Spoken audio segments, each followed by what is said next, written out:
going to do two movements to start on this piece of equipment, okay? This is a reformer bed, a Cadillac and a trapeze. It's three pieces actually, and at the moment I'm going to use it as a Cadillac.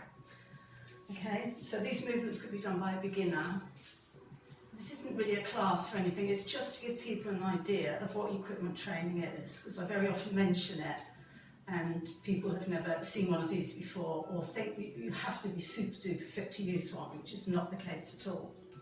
So I'm just going to show you these two movements, as I say, with little adaptations. Okay, so I'm going to lie down on my back with my shoulders gently resting against the pads. I've got a little headrest here that I can have slightly up if I feel it allows my neck to relax a little bit more, but that's entirely a personal opinion. Okay, I'm going to use the furry straps because they're a little bit softer than the others, and I'm going to place one at the back of each knee.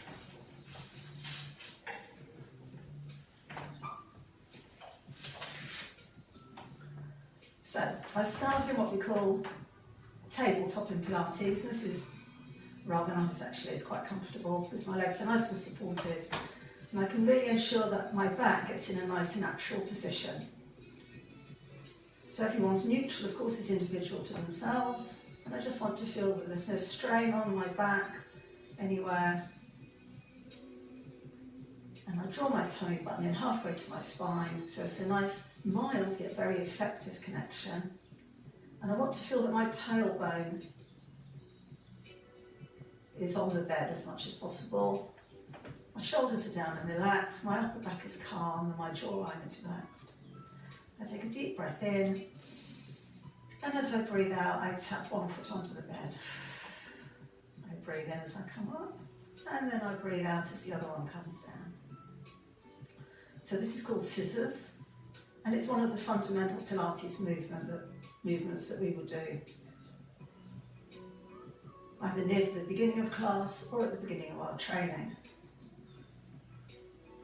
Because the legs are supported, it allows you to really ensure you've got good position and control through the rest of your body, which is one of the great things about using equipment. It really places you into the correct position so you get more benefit out of everything you do. Now, because I've got the resistance of the springs, I need to work a little bit harder to tap down than if I didn't have the springs. So I'm working into the backs of my legs a little bit more, my hamstrings, and a little bit into hip flexors on the way up, because I have to control the movement in both directions.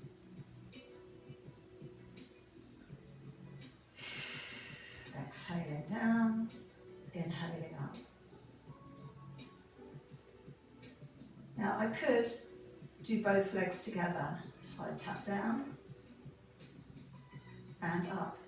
And here, I really get an idea if I've got one leg stronger than the other, because I will feel unequal pressure through them. I just want to make sure that my lower back doesn't start arching or pulling away from the bed, because when you use both legs, of course, it's 100% more challenging than using one leg. One more time.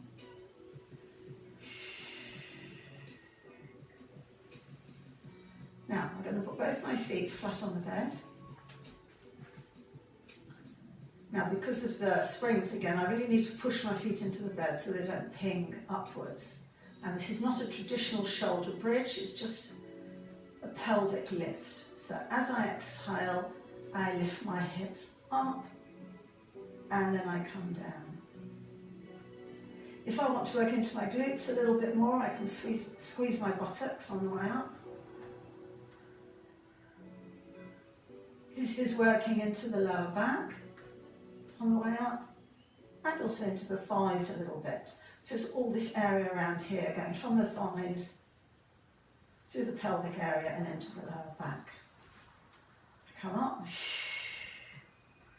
Now I can add something else. I can come up, extend one leg away, place it down, and then return.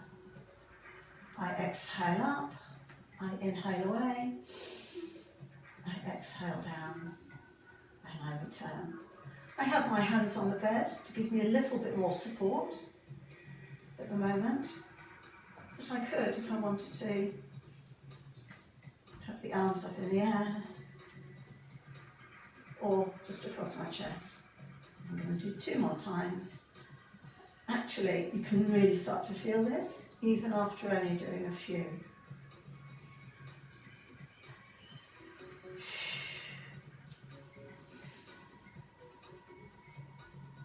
And then I come down after the final one.